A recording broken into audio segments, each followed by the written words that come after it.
Good afternoon, everybody.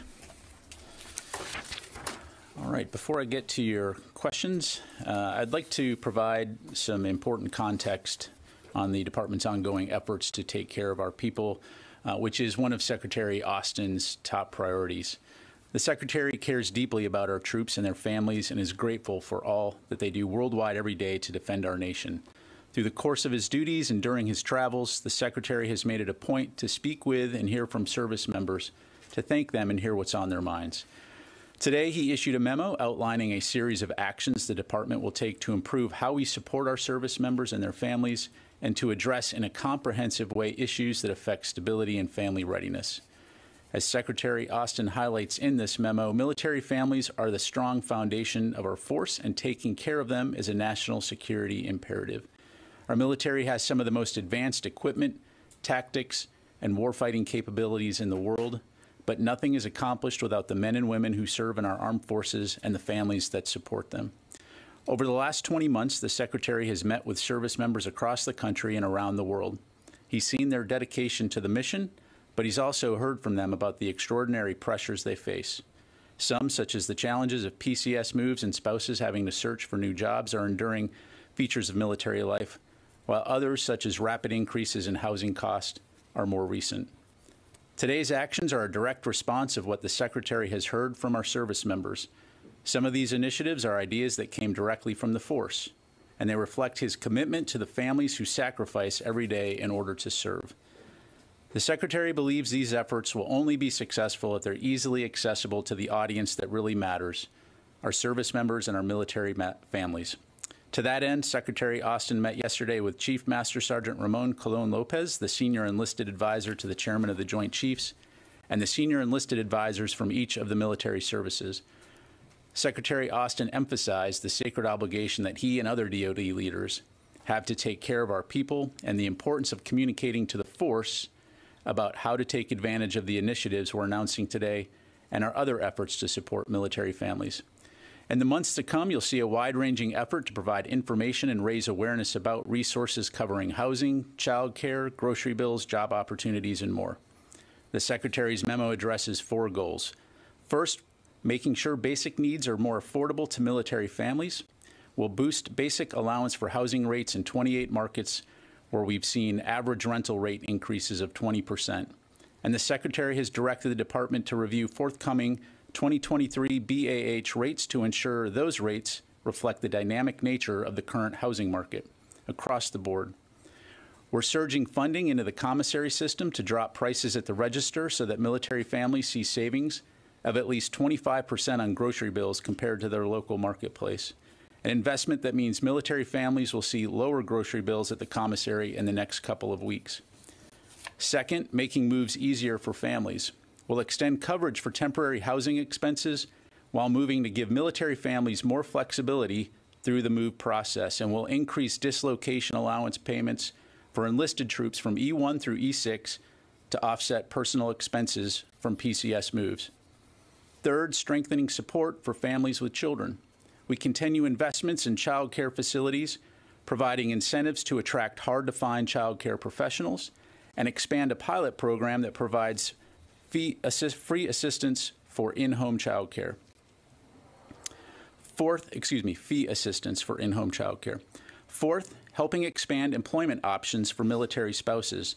We'll accelerate efforts to make occupational licenses that spouses obtain in one state transferable to other states, expanding directing hiring authorities for the department to employ more military spouses, and launch a new Career Accelerator Fellowship program that matches military spouses with prospective employers, while also expanding the pool of companies that have made commitments to hire military spouses.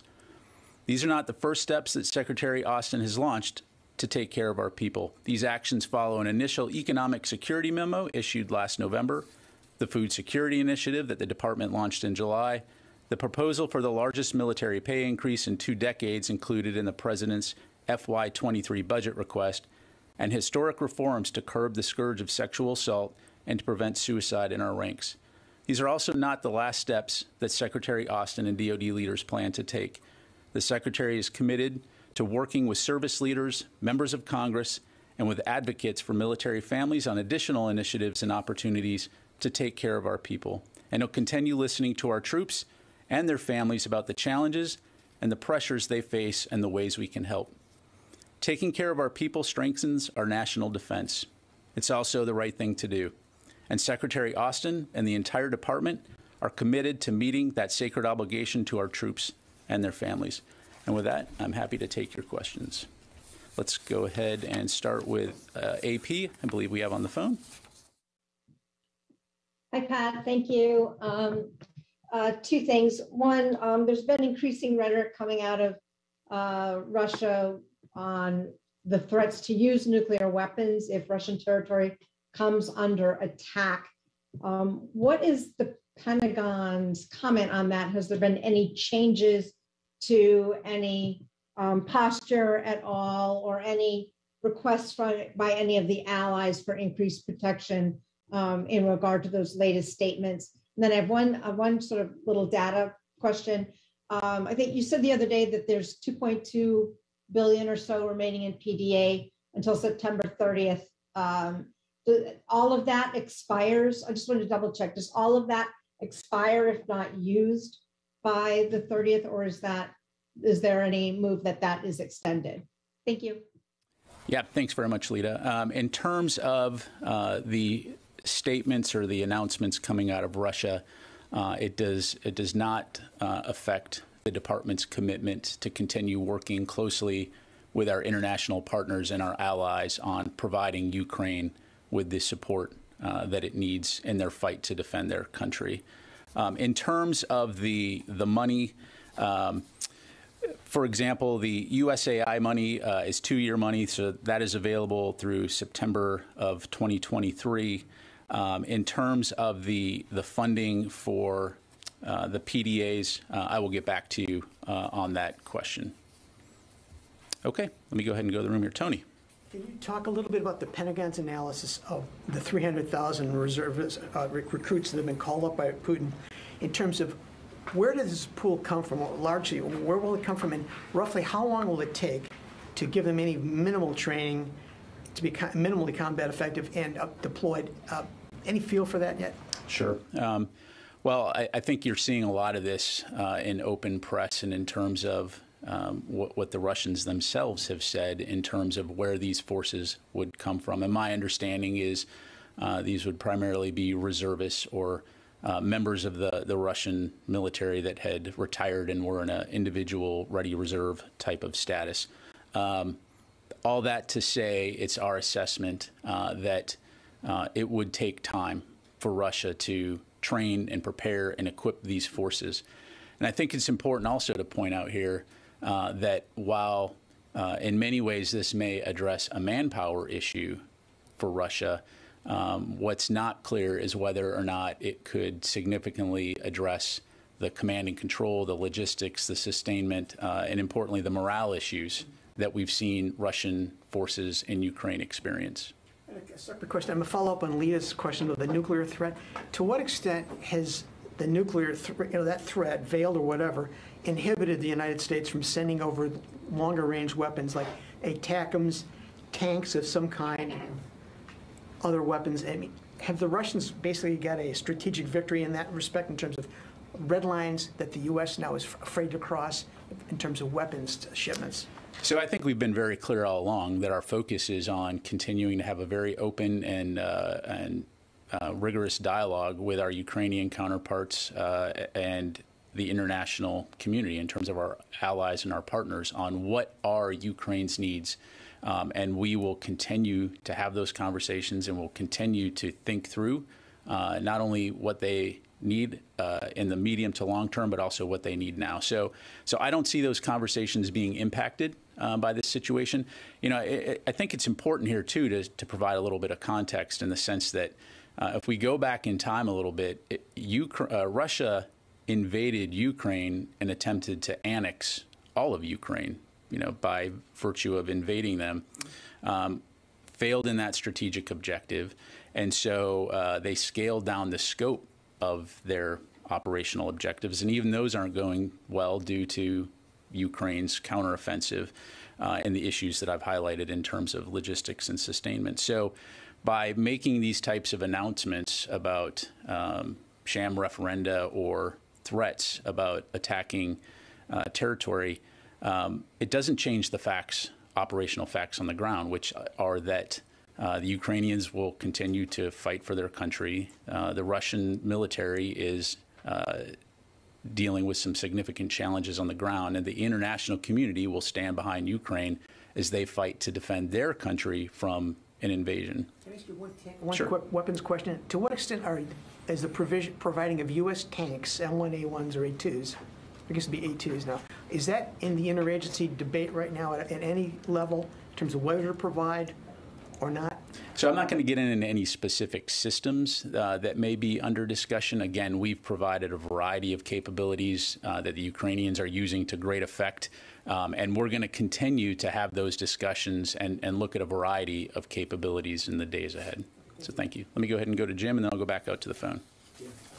General, just to be clear in your answer to Tony, you're saying that the Russian military still has these command and control, the logistics problems, the just supply, sustainment, getting weapons to the places, and by adding 300,000 people, they're just compounding those problems. I mean, that's speculation, but certainly if you are already having significant challenges and haven't addressed some of those systemic, strategic issues that make any large military force capable, there's nothing to indicate that it's going to get any easier by adding more variables to the equation. And just to be clear, if President Biden called up 300,000 reservists, he'd get a group of well-trained folks who most of them in units, able to move out in like days, weeks, or months. That's not what the Russians are going to get, right? Again, I'm not in the Russian military. I've never been in the Russian military. I don't plan to ever be in the Russian military.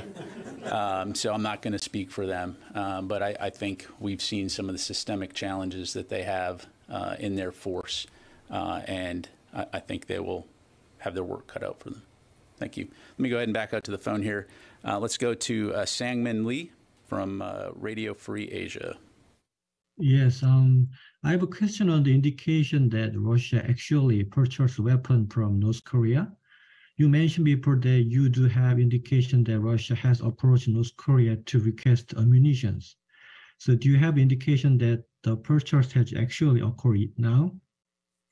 Thanks for the question, Sangmin. So all I'll say is we stand by the information that we provided earlier, and beyond that, I don't have any additional updates to provide. Thank you.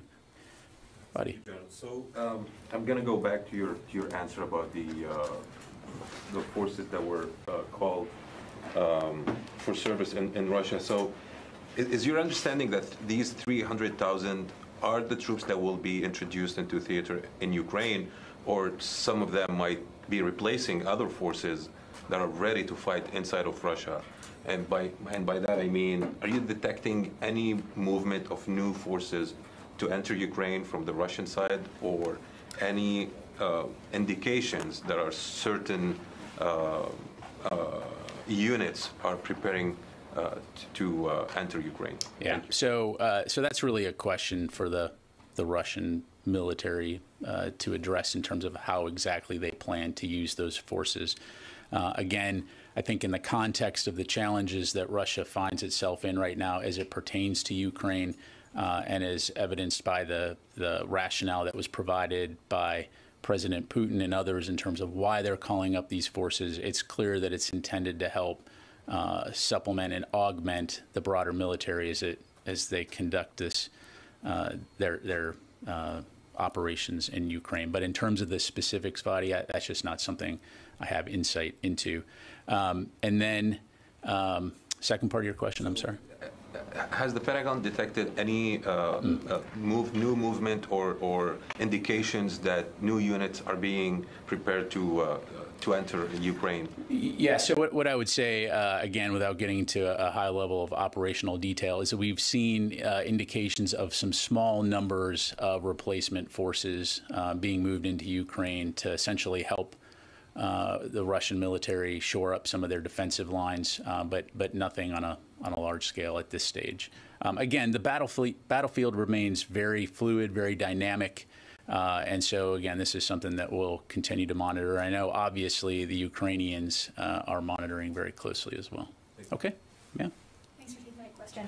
Since President Biden's comments on Sunday night on Taiwan, has the U.S. seen any sort of military shifts by China in the Taiwan Strait? I'm not aware of any activity that I would characterize as out of the ordinary at this stage. So, thanks. All right, let me go out to the phone line here real quick, and then I'll come back to Barbara. Idris. Hey, Pat. You mentioned in terms of, I think you said it would take some time for them to train and equip the folks that they're mobilizing. Is there a sense of how long that would be? Are we talking weeks, months, next year? And do you have a sense of how many folks have already been sort of handed the paper to start mobilizing since the announcement was made? Thanks, Idris. So really, what I would say is time will tell. It's just something we'll have to keep an eye on, and I'm not going to speculate. And in terms of the current status of that call up, that's something that I would have to refer you to the Russian Ministry of Defense on. I don't have any information to provide on that. Let me go to Barbara. Can I come back and ask you a few questions on the food price initiative you laid out, if I may? And I understand you may have to take the questions, but are you talking about actually putting DOD budget or federal money into the exchanges and having them directly, this is my first question, Sure. Directly address prices and lower prices themselves? Is that what you're talking about? Sort of. Let me just give you a little bit of context, and what I would tell you is that we're posting some fact sheets to our website on each of the initiatives that I laid out that will deep dive, that will provide you, and importantly, our military members and their families with a lot of additional information. But in essence, for the commissaries specifically, what we've done is we've changed the commissary funding model to ensure that the Defense Commissary Agency is able to provide savings by eliminating the requirement for them to earn a profit margin from higher prices to pay their operating costs. So, in other words, they're able to now use that money instead to put into buying down the costs of food. Okay, so let me follow up on that. Sure. Can you provide us with how much money are you talking about in total? How long do you expect to have to do this? Is there a means test, or is it anyone of any rank and income that is qualified to shop in a commissary can take advantage of these savings? Have you identified food products such as healthy foods that this will apply to, or does this also apply to junk food? Can you define junk food for me? Can you define junk food for me? I was going to say, however the U.S. military would define junk food. I'll leave that to you. Kind of really a much deeper look at the economics of it, because I think it's been quite a while since the federal government got involved in many years in controlling anything related to food prices. Are you worried the commissaries will have enough of a profit margin to stay in business? Are you worried that this now puts you in direct competition with the private food sector? But especially means test, how long, how much money, when will you know, what do you have to see in food prices to stop this, to call a conclusion to this effort? Just yeah. So there's a lot of questions there, Barbara. But again, I think the fact sheet that we'll be able to provide you will be able to answer some of the more detailed aspects. And again, that will be available online to everyone here afterwards. What I would say, first of all, is in regards to your question, who benefits from this? Anyone who can shop at a commissary will benefit from this. It will take effect. You will probably see within 2 weeks, because every 2 weeks is when the commissaries go and they will look at prices, and then they'll, that was when they're buying their food and adjusting prices. But within 2 weeks, you'll see prices drop by 25% in the commissary, thus benefiting anybody who shops there. This applies to essentially, most products in the commissary, but in particular, it's going to affect staples like bread, milk, eggs, as compared to grocery stores that are off installation. And so again, a lot of this goes back to the funding model, and that previously the commissaries had to use a lot of the money that they were bringing in order to maintain a profit margin, in order to sustain themselves. They still have a requirement to pay for their own operating costs by law. They have to dedicate approximately, let's see here. Well, we can get you those numbers. Collect a surcharge of 5% to pay for commissary construction, equipment, maintenance. But the bottom line is, by reducing the overhead that it takes to run a commissary, we're now able to use those funds to help reduce the prices of the food in the commissary. And the key point here being for our military members and their families to be able to, address their needs and assist them. Very quick follow-up. If they are reducing, at your direction, their profit margin, what guarantee do you have that they will continue to purchase enough food supplies for their customers and that there won't be shortages because they won't have enough money, that they're going to want to maintain their profit margin and not put money towards these less expensive food prices, therefore perhaps having a shortage because they won't want to spend the money on it? What guarantees do you have from them that they will carry through on this and there won't be food shortages? We're confident with the way that the commissaries are managed, that essentially by changing the funding model and going back to the model that had been used a while ago, we will be able to sustain, and there will not be food shortages associated with this. Again, we can go ahead and take your question. I don't want to spend, spend the entire brief on that. But the bottom line here is what our military members and their families are going to see is, in very short order, the ability to buy food at cheaper prices at the commissary, which is part of our commitment to taking care of our military families and those who serve. Let me go to Louis. Quick follow-up on commissary questions. Sure. And two Ukraine questions, if I may. Was this action prompted by the inflation triggers of recent months, or was this something that was already in the work previously? And it was accelerated? Absolutely not. So this is exactly like I said in my opening remarks. This is, and I'm not exaggerating here, this is really personal for Secretary Austin. He wants our military men and women to be able to come home, to put food on the table, to have the money in their pocket that they need to be able to live a healthy life, a comfortable life, while they serve our nation. And so this is one of his priorities. I mean, from day one, taking care of people. And so he has been working very closely with our leadership within the department, with the other services, to identify areas where we can move out and take actions like this in order to help our service members. And when you talked about the assessment about the about the Russian mobilization, you said that it would address some of their manpower. I said that our assessment is that it would potentially address some of their manpower issues. Mr. Call had said a couple weeks ago, between 70 and 80,000 Russian casualties. Is there a more accurate assessment of the Russian casualty count since then? I don't have any updates to provide on that. And what is the latest operational update on the situation in Ukraine? So broadly speaking, Louis, what I would tell you is that we continue to see Ukrainian forces conduct their counteroffensive operations in Kharkiv, in the Kherson regions. The Russians continue to conduct operations in the Bakhmut area, with the Ukrainians holding the line. But largely speaking, no significant updates for me to provide today on that. Okay. Let me go back into the phone line, then I'll come over here to Carla. Do we have Ellen from Synopsis?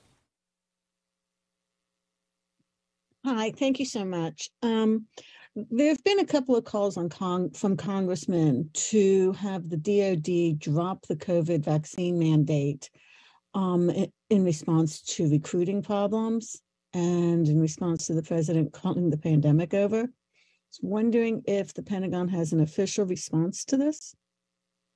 So I don't have any specific comments to make in terms of congressional requests. Broadly speaking, what I would tell you is that the DoD still requires that military members be vaccinated. As we've said before, this is a readiness issue. It's a warfighting issue. If we have to deploy forces around the world, similar to the other types of vaccinations that we're required to have, we need to ensure that our forces are ready to go. Thank you, ma'am. All right, let me go to Heather, and then I'll come back to Heather at USNI. Heather Babb. Carla Babb. I'm sorry. There is a Heather Babb, so I understand that. Yeah. It's a problem with reading this entire. Okay. It's okay, Babb. Carla. And then I Heather. just real quickly on Syria. The attack that was thwarted near al-Hol by SDF forces. Did the U.S. military have any role or have any input into helping the SDF with that attack? And if so, can you give us some more details on that? Thanks, Carla. So what I would say is I'm not aware of any U.S. Or DOD involvement in that. I am aware of CENTCOM's statement on that, so I'd refer you to them, and they can provide you with some additional details on that. Thank you. Okay, now for real, let me go to Heather, USNI. Great, thank you so much. Two questions unrelated to each other, but the first is that there's been reporting on social media and in some outlets about a USB that appeared on a beach in Crimea. I was wondering if you can confirm that this USB did appear, and also if that was one of the USBs that the United States provided back in April. And then on the vaccine mandate, I was wondering if you're able to, and you might have to take this for the record,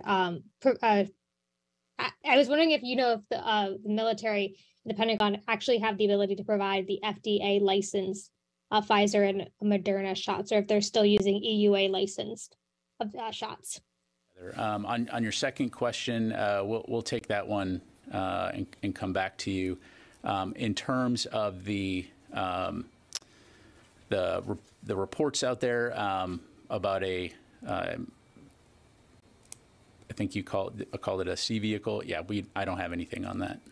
Thank you. Okay, sir.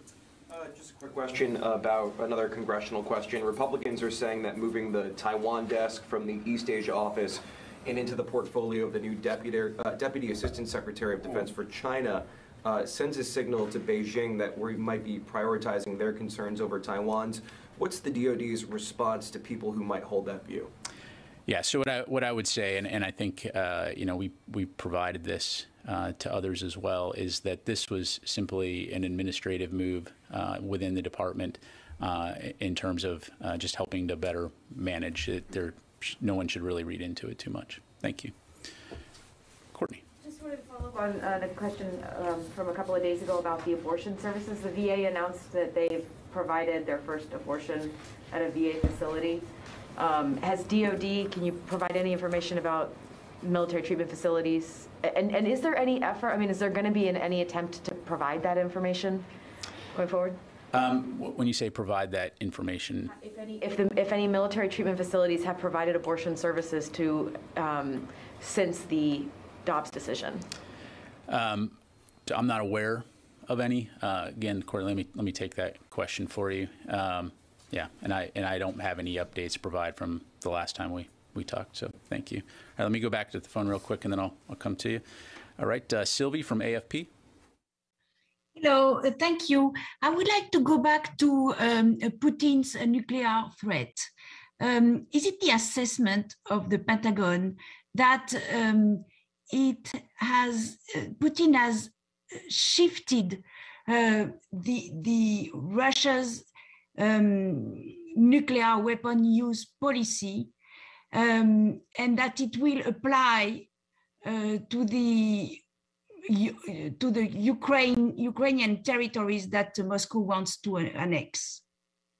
Yeah, thanks, Sylvie. I'm not going to comment on Russian nuclear policy. What I would tell you is that from where we sit right now, we have not seen anything that would cause us to change our own posture. Certainly, we'll continue to watch this closely and take any kind of rhetoric seriously.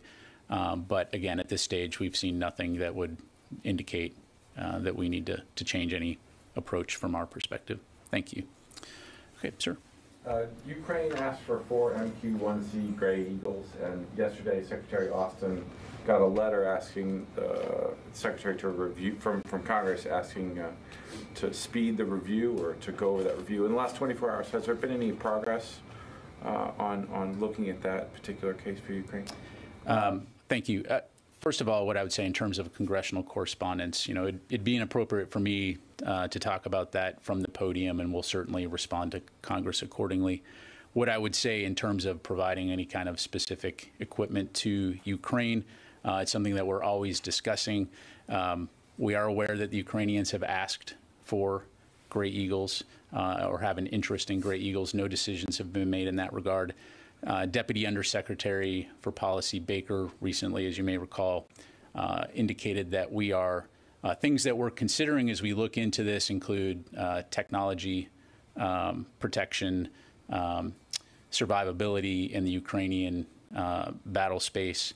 And so, and then of course the other thing we have to think through, like on any system, are readiness impacts on our own force, and in this case particularly the Army. So again, no decisions have been made in that regard. I would highlight the fact that throughout the course of this conflict, going as far back to the first tranche of USAI, Ukraine Security Assistance Initiative, we've been providing Ukraine with a variety of ISR capabilities. 22 Pumas, we've provided Scan Eagles, we've provided Switchblades, Phoenix Ghost, and so again, we continue to maintain a robust dialogue with Ukraine and the international community about what we, the international community, can do to support Ukraine. But that's where we're at this point. So on those couple points from Ms. Baker the other day, survivability and readiness impacts, going just off the top of my head, I think there are about 286 of those systems in the United States Army's arsenal right now, and they're going through a pretty costly tech refresh. So should the taxpayer be concerned about the survivability of those 280 some odd systems, or the 4 that the Ukrainian battle space, particularly costly for those systems? Yeah, so let's not mix apples and oranges here. What we're talking about is security assistance to Ukraine. When it comes to the employment of U.S. military capabilities, again, I'd refer you to the Army to talk about their own systems. Certainly, we're going to consider a variety of options in terms of how we employ those kinds of capabilities, the operating environments that we employ them in. And just broadly speaking, as an airman, when we do employ aerial systems, it's more than just the aircraft. It's a variety of capabilities that are supporting those aircraft. So there's a lot that goes into employing any type of aircraft. So I just highlight those as factors that, like any system, we would have to take into account before we introduce it to the battlefield. Thanks. Okay. Let me go ahead here, and then I'll go back up to the phone. Yes, sir. Thank you, General. Regarding to other area like Syria, do you have any communications or contact with the Russian counterpart to avoid any conflict between the two armies, especially, we have U.S. bases in Syria, and additional for that, we have even Russian troops there. Yes, so we do maintain regular military-to-military contact with Russia, the Russian military, as it pertains to Syria. I talked about the other day about the fact that particularly the airspace there is contested. And so going as far back as the counter-ISIS campaign, the early days of the counter-ISIS campaign when Russia introduced forces, that has been a long-standing policy and approach. And I would encourage you to contact Central Command or Air Forces Central, and they can provide you with much more detail. Let me go out to the phone here. Laura Seligman, Politico. Hey, Pat, thanks for doing this. 2 questions. One, I just wanted to follow up on the questions about the mobilization, and I'm wondering if you could if I could ask specifically, what does the Pentagon assess as the quality of the people that Putin is calling up? I know these are supposed to be former troops, but what kind of training have they had, and what kind of difference will they make on the battlefield? And then a related question, what is the Pentagon's assessment of what Ukrainian forces are going to need for the winter, and how are we helping them with that? Yeah, thanks, Laura. In terms of the specific individuals that may be affected by a Russian partial mobilization, again, I'm seeing a lot of the same press reporting that you are that's coming out of Russia. And so I certainly would not want to speculate or generalize about specific individuals. I just don't have that information to provide. In terms of Ukraine and the winter, as evidenced by the PDA announcement that we put out recently, we do continue to communicate with the Ukrainians and our international partners and allies in terms of what their needs may be for the wintertime. And again, we're providing some winter gear, but we'll continue to have those conversations and support them as we head into the winter months here. Thank you. All right. Yes, ma'am. Is the DoD going to launch an investigations to look into the accusations made against U.S. forces in Iraq of the killing of an Iraqi teenagers in Abu Ghraib recently by a bullet? I don't have any information on that, so let me take that question for you. Thank you. Okay, let me do one more for the phone here, and then do last couple here in the room. Qasim from Anadolu. Yeah, thank you very much, General, for taking my question. I was going to ask about this prisoner swap. Based on the information you have, could you just tell us how many other U.S. veterans are currently fighting in Ukraine, or are there any other veterans at the hands of Russians? Yeah, thanks, Qasim. So I would refer you to the State Department in terms of the status of U.S. citizens overseas. That's not information that we track necessarily here in the Department of Defense. Obviously, our focus is on our actively serving military members. Thank you. All right, do one or two more here. Yes, Tony. Your service this week made a big splash saying that the B-21 bomber is going to be rolled out in the first week of December. Did Secretary Austin have any hand in that decision to allow it to be rolled out? And should observers look at that as a less than subtle message to China of this new U.S. capability that later this decade will be flying? Yeah, so the Secretary is certainly aware of the Air Force's announcement. I would refer you to the Air Force to talk through the specifics. Of course, part of this is the normal maturation of the B-21 program. And in terms of sending a message, I would just broaden the aperture here and just say, by virtue of the B-21 and the capability that it will provide to the United States military and to our allies and partners around the world, it certainly does send a message in terms of our ability to provide global strike anywhere, anytime. Later this decade, obviously. Quick housekeeping. What's the status of the National Defense Strategy, which you control, versus the White House? Thanks, Tony. I don't have any updates to provide for you now, but as always, we'll continue to make sure that when we do have something to announce, we will announce it. So, all right. Thank you very much, everybody. I appreciate it.